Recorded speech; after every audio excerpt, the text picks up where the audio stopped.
Hey everybody, this is Alex Merced from alexmercedcoder.com, and in this video we're going to continue working with dates, except now we're going to be working with date-fns. Okay?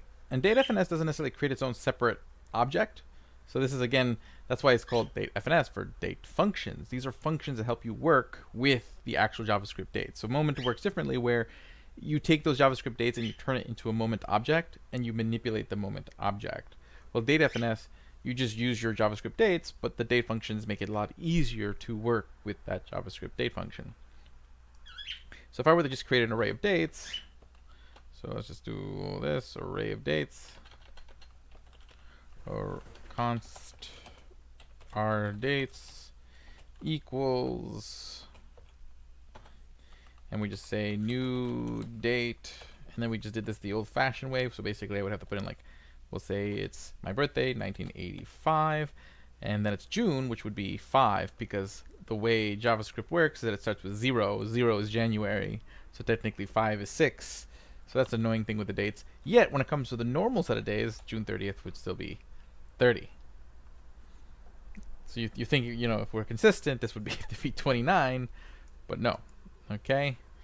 And let's just do a couple more dates. New date. Okay, we'll say when I graduated from college, so that would be 2007, December, so that would be 11, and some, I forget what day it was, we'll just say 15. Okay, and we'll have now. Okay, and all of these should have not curly brackets around them, I mean square brackets around them, they should have parentheses around them. So let's fix that.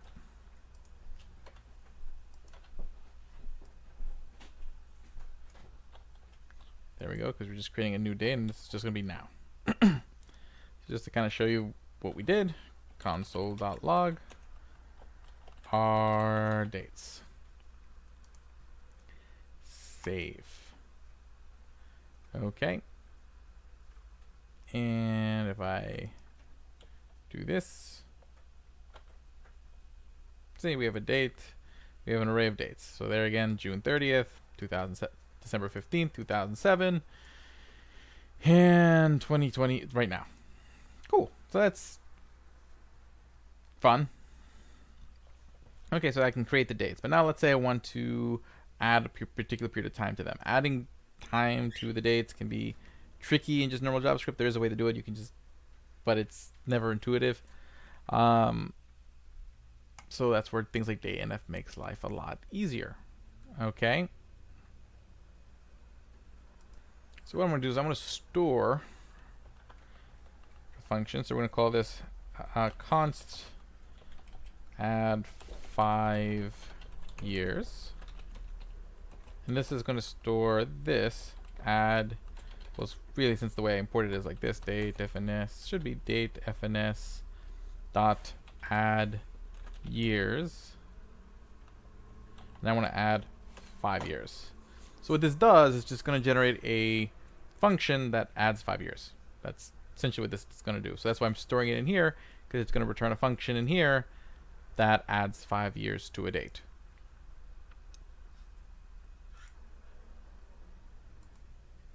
Got it. Let me adjust this just a little bit. So essentially what we're going to do, I'm going to get rid of this. This was console log was here, was just to check to make sure that date-fns was loading properly, and it was.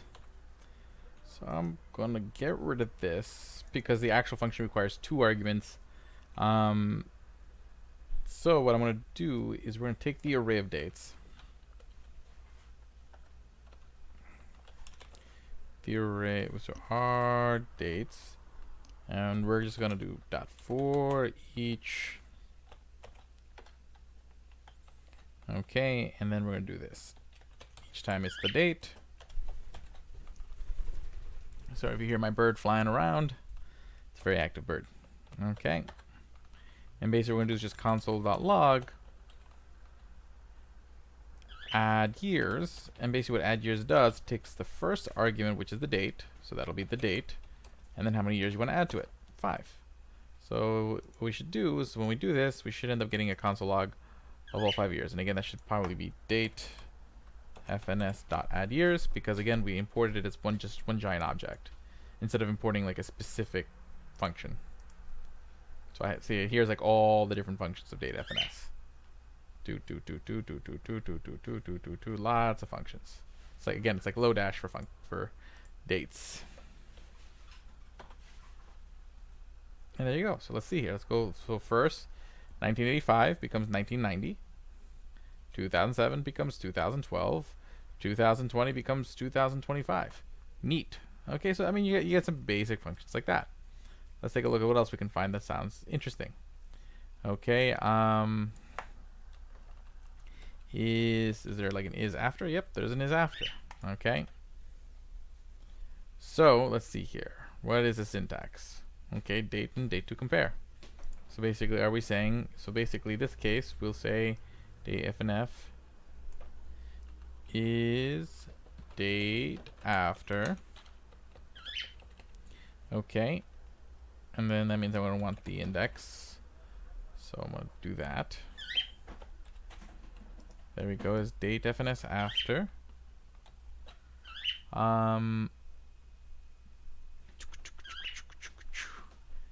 So we'll ask if each date is after the last date of the index.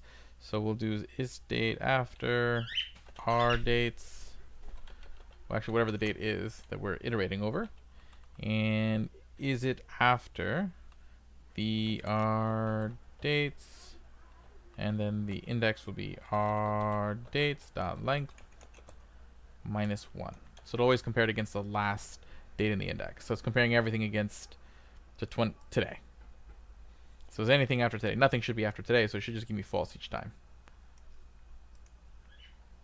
Okay. So if I run this, let's see if it gives me false 3 times. Nope, instead I get syntax error. I have an extra parenthesis somewhere. Let's see here. This parentheses doesn't belong to anybody. That parentheses belongs there. That parentheses belongs to this guy over here. So there we are. We are, because that parentheses, yep, that's there. So we're good. Got rid of the extra parentheses.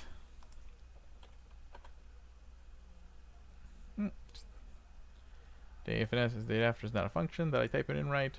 Oh, it is after. It is after. So it's pretty much the same exact name as it is in moment. Cool. And there you go. 3 falses. Basically saying, is this date after this date? So first it's like, is 1985 after today? No. Is 2007 after today? No. Is today after today? No. So, yeah, that's pretty straightforward. So you have basically the same tools to compare and manipulate dates as you kind of do in Moment. You have some other cool stuff. Again, there's 140 plus functions here, so there's stuff for all sorts of fun situations if you look for it. But pretty much you can use date, FNS, or Moment to pretty much do 90% of the same things. But using, you know, I've had to use both of them because in different teams I've worked on, or even on the same team, different people have used different ones in their code. So I have to learn both so that way I can edit the code. So I think it's worth knowing both. But yeah, just so you know, you have these tools available to you to work with dates in JavaScript. And JavaScript dates can be very annoying because, see, you have to create them like that, which sucks. So hopefully you guys enjoyed this. I'll see you guys later on.